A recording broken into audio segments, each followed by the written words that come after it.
Onye Afia, proudly brought to you by Qtix PLC, exclusive quality since 1982. The Igbo man is known for his insane grit. And when we talk about grit, we mean his resilience, his attitude towards chasing success. Now, most people would argue that this is natural, and others would say that this is learned behavior. But that's why we have platforms like this, where we discuss this in details. I'm Odera Collins, and today we're going to be answering a very important question. Why is it that most people of the Igbo nation do not regard government jobs? Is this a natural occurrence, or is this something that has been influenced by factors such as losing trust in the government system? To help me answer this question is my guest today, Mr. Chijioke Ogbodo, a veteran journalist, a media strategist, and an advocate for good governance. We'll go on a short break, and when we come back, we will get into this conversation proper.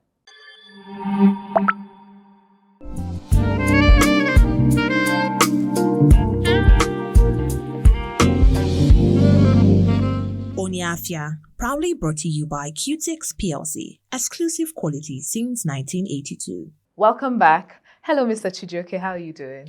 I'm good, Odera. Thank you for having me, and good morning, listener.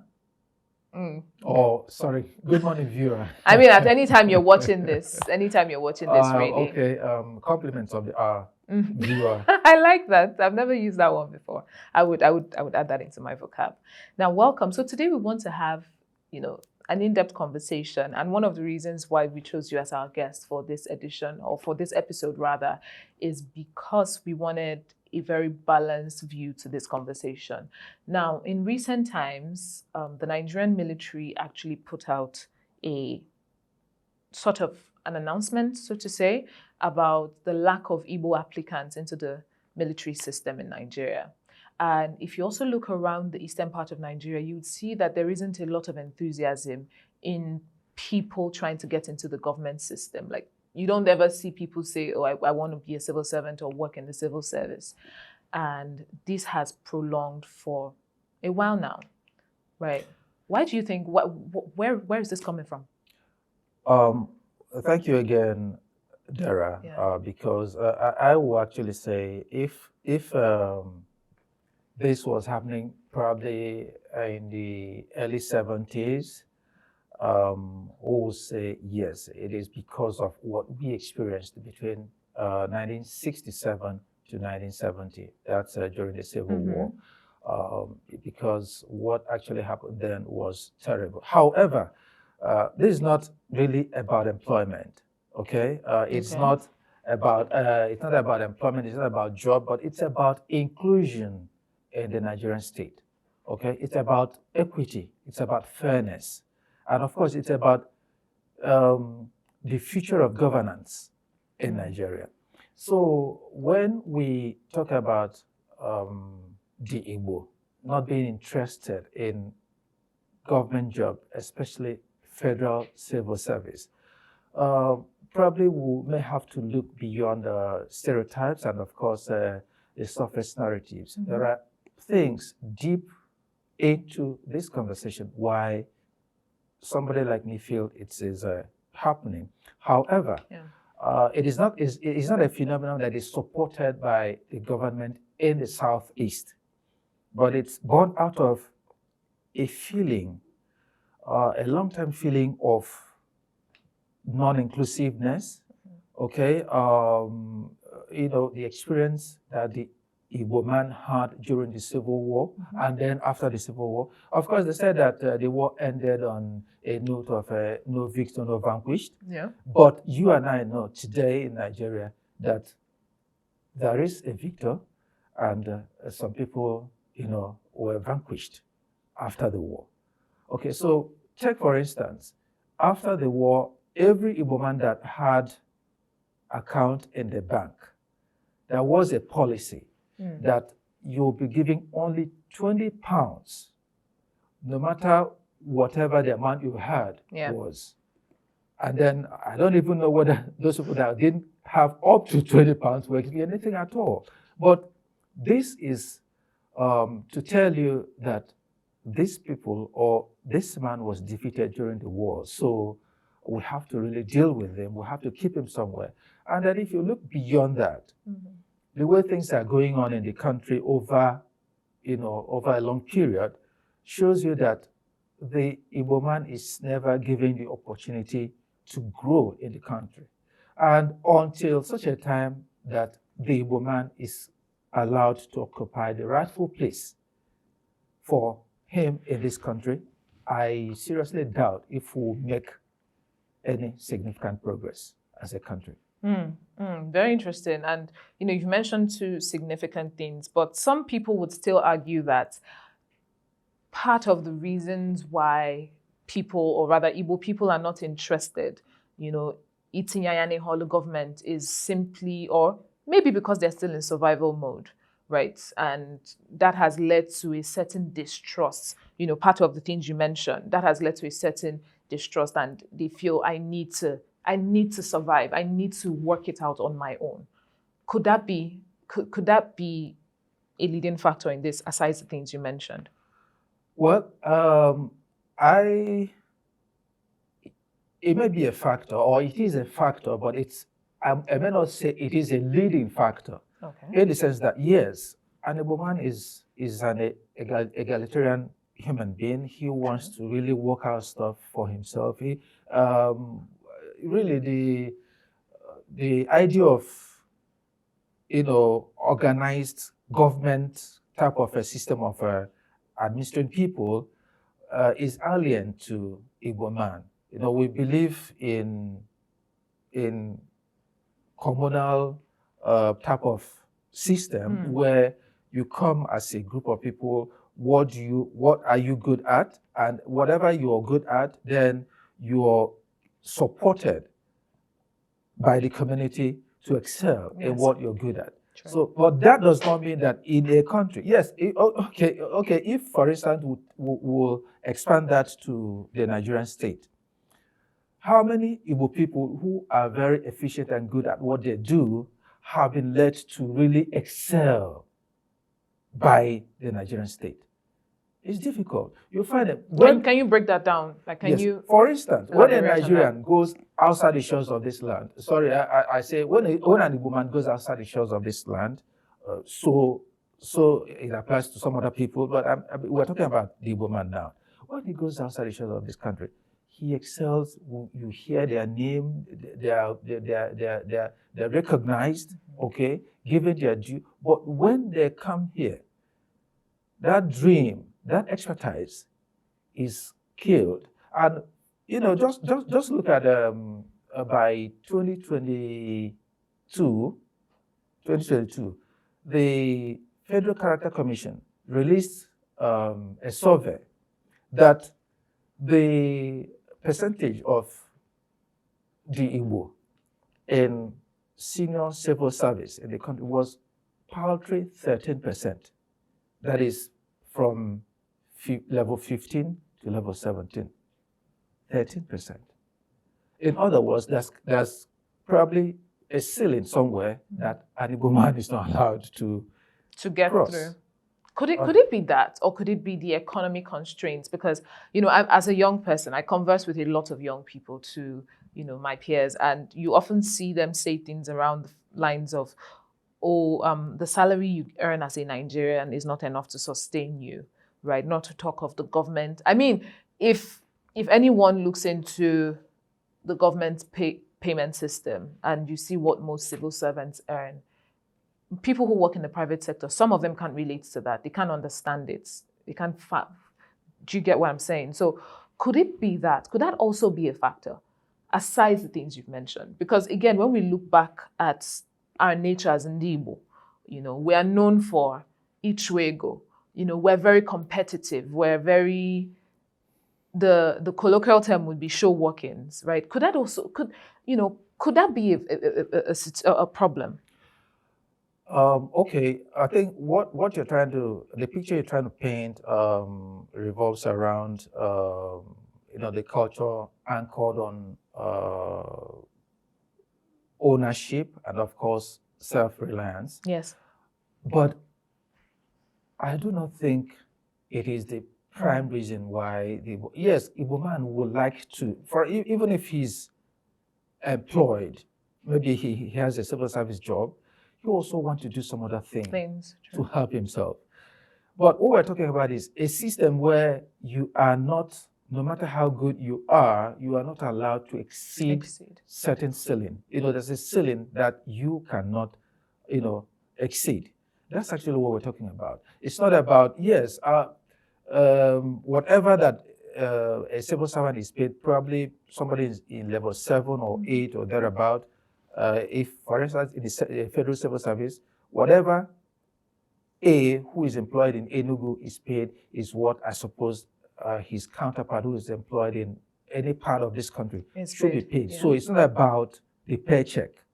It's about, do you have career progression? Will you have job satisfaction?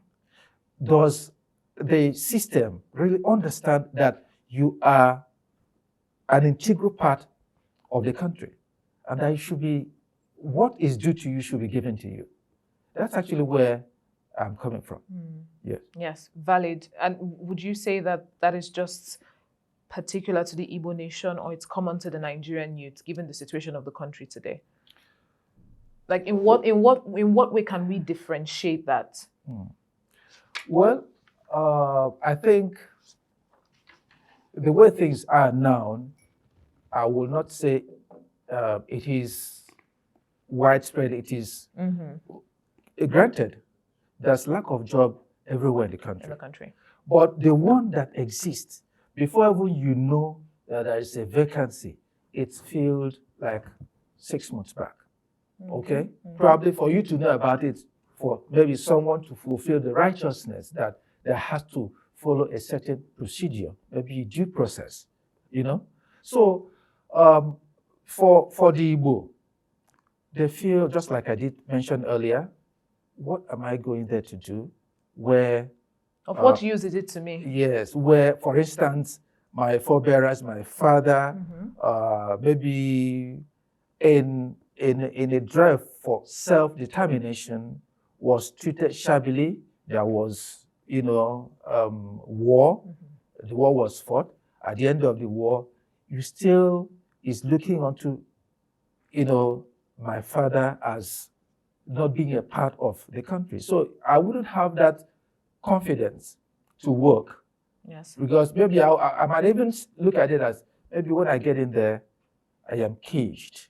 You won't be allowed to maybe get to a certain level, or certain roadblocks are placed on your path of progression. So, I mean, that's it. And of course, there's this perceived marginalization that the Igbo man, and they keep saying, these people that went to war, they wanted, is it? Yes, it's a right to seek for self-determination. But once everything is over, we've had the struggle, the fight and everything, and then we've now come to say, no victor, no vanquished. Why still is the Igbo man not given his rightful place? His rightful place. Even if you look at, you remember Nnoo, the problem he was having some time because of the bank and all that. And, it dovetailed into larger national politics. And then when you have someone of substance occupy a certain position, then there will be traps set all around the person to ensure that either that he doesn't perform, or that he's, found wanting, and he's removed. This is not how a country should run. So these are some of the things that actually make it impossible for maybe a youth who wants to do something for himself, and of course, do something for his environment. Maybe say, I want government job. That people are looking for government job now is just because the economy is so bad. So bad. And why is the economy bad? It is bad because those of them who have occupied the highest political position in this country have made it to be so. You don't want people to, have, some of the good things that they should earn. They don't want you to have it. Probably they want you to go hungry, so that probably after some time they'll come back. Maybe they will dangle carrot before you, and because one is hungry, the person will jump at the carrot being dangled. Okay, just like in politics, they say a politician, once he gets into office, his thinking now is the next election. So what is it that I will do to guarantee my return at the end of my, for instance, my first tenure? So that is the problem we're having, okay? But, a statesman who wants to build the society, give everyone his due, create enabling environment, just like what is happening in surprisingly, what is happening in Enugu State today. Yeah. Enabling environment, things happening to the utter surprise of a whole lot of people. Me, for once, I didn't know that kind of a thing can happen in government. I'll believe that maybe when somebody in government says, I am here, what you take is that he's not there. Okay. These are things that are lacking in government. These are just part of the reasons why the Igbo man or the youth will not want, to waste his time looking for government job. Anybody who wants to pick up a government job might, want to do it because he has no alternative. He has no other option. Yes, because if somebody has an option, definitely the person wouldn't, want to waste his time with government appointment for an Igbo man, actually. Well, there are people, probably he's still in school or he's about to leave, a position is already guaranteed for him in office. Okay. So, it's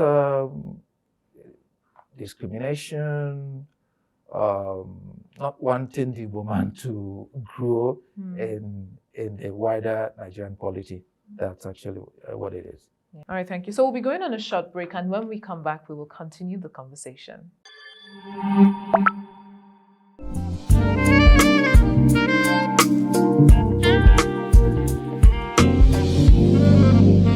Onye Afia, proudly brought to you by Qtix PLC, exclusive quality since 1982. Welcome back. We are still on the conversation as to why most Igbo people do not regard government jobs or government-provided jobs. And I still have my guest with me, Mr. Chijioke. So let's take it back to, the reports that we received earlier, that we talked about earlier in the show, about the Nigerian military stating that the Igbo people are not even filling their quota in the military system that we have now, right? And you've spoken about the civil service and why reasons that you believe and is why young people or Igbo people in general do not apply for that.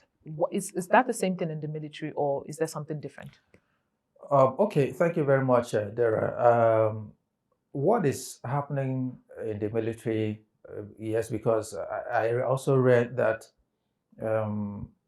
their 2025 recruitment drive, when they come for installation, they're meeting the governors.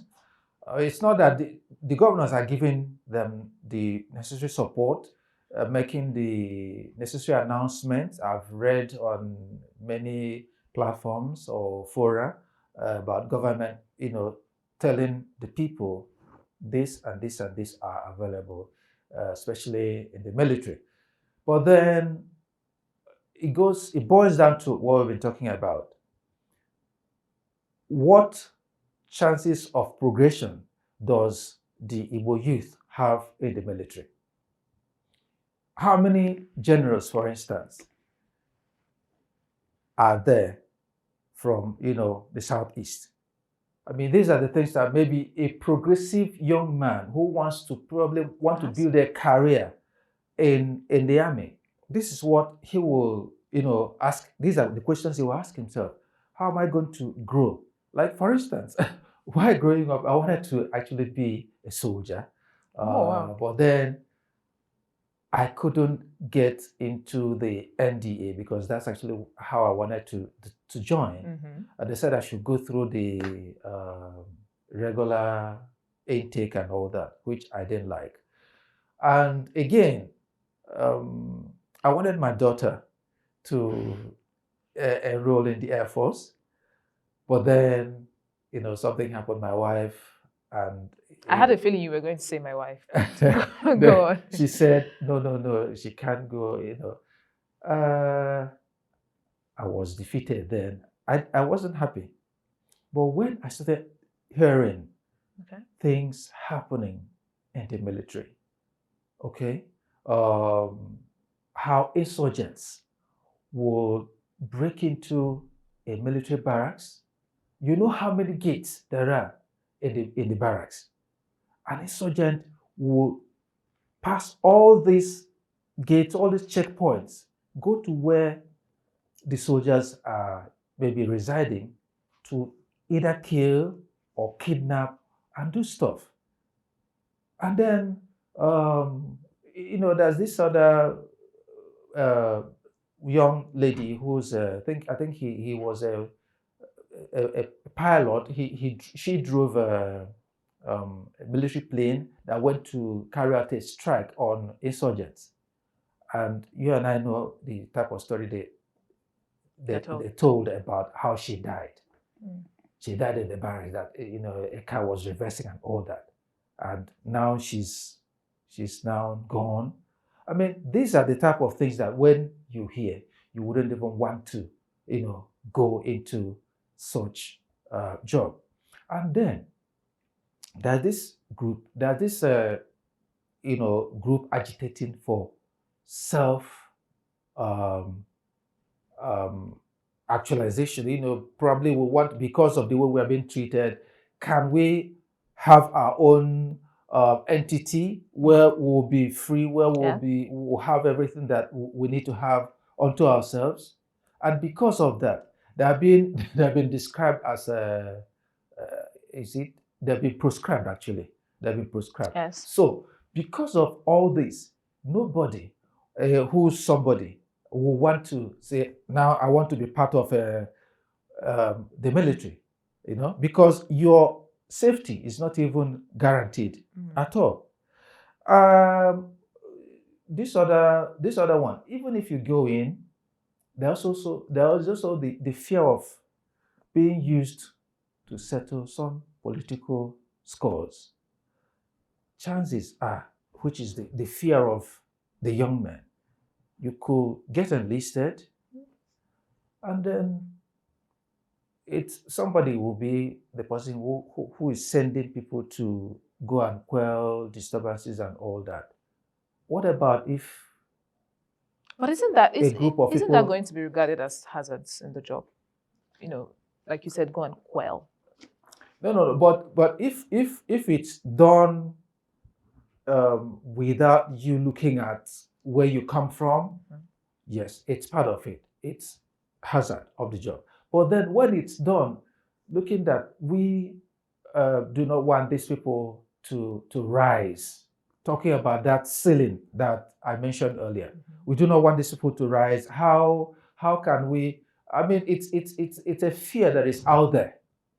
People do not want to get in because of what they think will happen. So these are the things that people, when they hear, they don't like to. They're not interested to get enlisted. Yeah. So you're an advocate for good governance, and part of the conversation has heavily pointed out what these issues are. What is the future? What can be done to mitigate this problem? Because most people would argue that representation matters in every system, in every space. Representation matters, even for minorities, majorities. People need to be represented. So what can we do to mitigate this problem? Well, it is very simple. The very first thing to do is to enshrine equity, justice, fair play, inclusivity or inclusiveness in the scheme of things at the federal level. Let it just be where you get positions on merit. if you are, for instance, a public servant, your growth is based on your performance. Okay? If you do well on the job, you're elevated to the next level, and it has to be like that. And then it's not because this person is from um, um, um, region A, this other person is from region Z.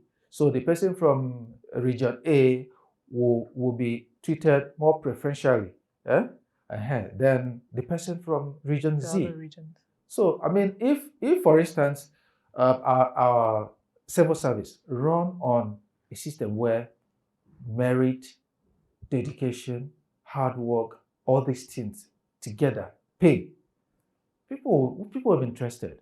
And when you get in, there's no fear of witch hunting. You for instance, if you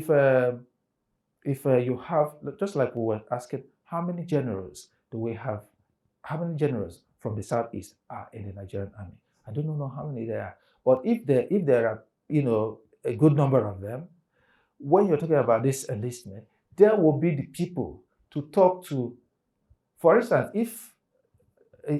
if more people who are well placed in the army, Yes. now that they're saying Ndi Igbo, ekwe ha ba army, even quota nke ha na ha anaghị efe ili ya. Ọ bụrụ na enwe ezigbo uru dị na ya, then those of them who are probably from Major General, whatever, who are from the southeast, when they come to talk to their people, would they listen? Sure. They will listen. So that goes to show that is actually what I think. If they do, let them come and convince the people that Nnoo the Nisias. Manulu Dinisias. No, it's until they come to convince the people that Nnoo the Nisias. Otherwise, the ordinary young man out there will feel really that we are Nisias. Now, most people would argue that, let's say generally, from a general perspective, most people would say that they're not interested in government affairs. But if you pay close attention, on social media, offline communities, you'd see that there is a growing interest, maybe not at the rates that we'd wish it would work at, but there's a growing interest of young people in government affairs and governance, politics, right?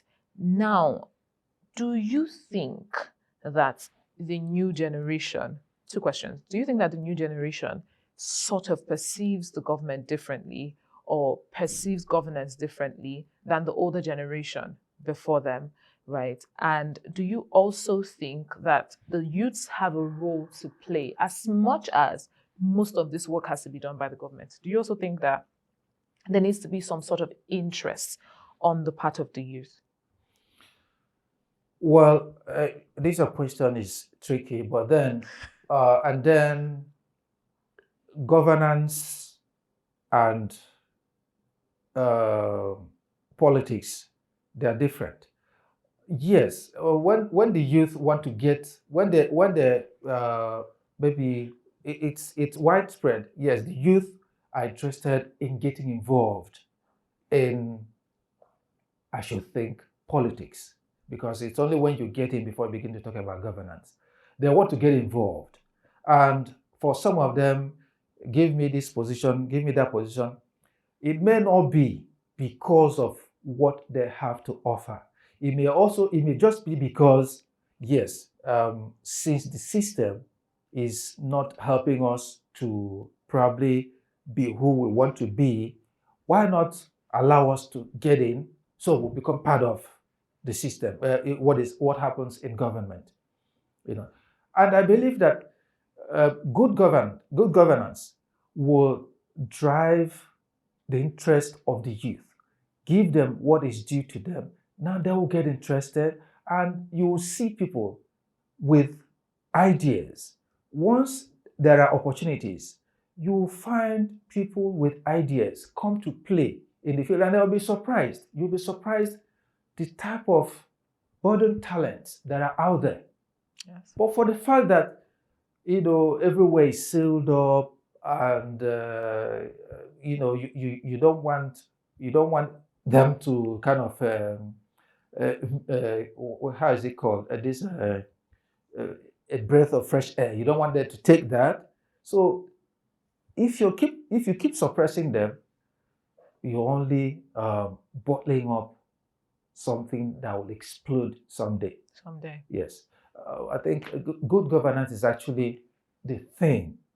If you look around, although we're not discussing politics, but if you look around critically, you see that those in government, especially at the federal level, they are not helping matters. Mm-hmm. Their policies, the actions, the ostentatious life that they live and all that. And then you tell me the economy is bad. But when I see you living in the choicest part of the town, and then you drive the most expensive vehicle, I mean, how would I believe that things are difficult? While you're in government and enjoying all this, and then I'm not in government and I don't see anything, So good governance is actually what will begin to make the people feel that there's hope in the civil service, Yeah, that's it. Thank you. Now, before we leave the show, because we're almost, at the end of this conversation that has been very insightful, do you, or rather, to rephrase, how can we use digital mediums, right? What role can it play in this problem that we're talking about? Digital medium, you mean social media? Yes, social media. Stuff. I mean, that's the closest link between the government and the. Of course, a lot has been happening in the social media. If really not because of the social media, a lot of the information that people get about what's happening, wouldn't have been there. Yeah.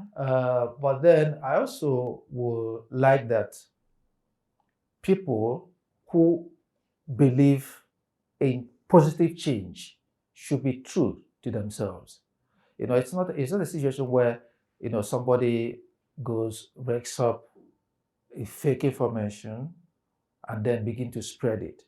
Like I read something about Simon Ekpa, and the people who are sharing this thing are people who are respected in the society.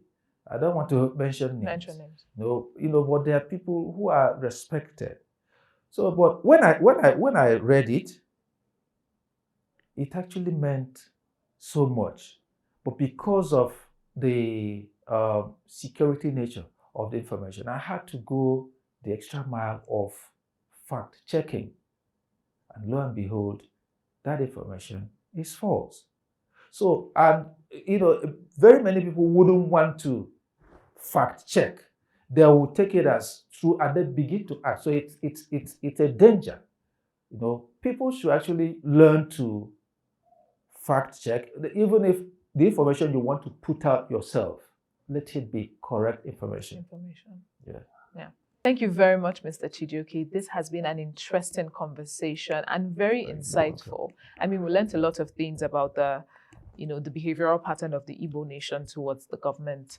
And on that note, we have come to the end of today's episode of Onye Afia. Until next time, when I see you again, it's bye for now.